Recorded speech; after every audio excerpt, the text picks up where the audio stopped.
दुर्ग भिलाई में पांचों दिन में मलकीत सिंह की हत्या के मामला अभी मुश्किल से शांत हो रही से कि एक और व्यक्ति की हत्या के मामला कल सामने आई से बताया गया कि दुर्ग के वार्ड क्रमांक 2 में सूरज साहू के कुछ युवक मन पुरानी रंजिश के कारण हत्या कर दी। एक बाद सूरज साहू के परिवार वाला मन सड़क में आके 3 दिन से आंदोलन करत हैं। धरना में बैठे परिवार वाला मन के कहना है कि सूरज साहू की हत्या बदला की कार्रवाई के तहत करे गए है एवं दोषी मन फांसी की सजा दी जाए और सूरज साहू की पत्नी ज्योति साहू ला सरकारी नौकरी और बच्चा मन के पालन पोषण पर 50 लाख रुपए का मुआवजा दिया जाए। मुआवजा चाहिए, मेरे बच्चे को पालने पोषने के लिए मुआवजा चाहिए और मुझे नौकरी चाहिए।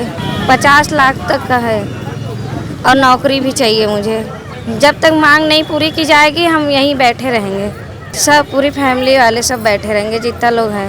हम यही चाह रहे हैं मेरी बहू को और हमारे क्या नाम से बेटे को इंसाफ मिलना चाहिए और हमारी बहू को नौकरी और क्या नाम से बच्चे लोग के पढ़ाई लिखाई, छोटे छोटे 4 साल की लड़की है, 3 साल का लड़का है, उसको पढ़ाई के लिए उसका चाहिए और उसको मुआवजा चाहिए। हम जो दोषियों को तो डायरेक्ट हम सोचती हूँ उनको फांसी ही दे दे। मेरे बेटे को बेरहमी से मारे हैं और घर से बुला के ले जाके मारे हैं। ये मामला में आस पास के दूसर समाज के संगठन मन घलो सक्रिय हो गए हैं। वो मन सरकार से पर्याप्त मुआवजा की मांग करते हैं। ब्यूरो रिपोर्ट उत्तलंगा न्यूज।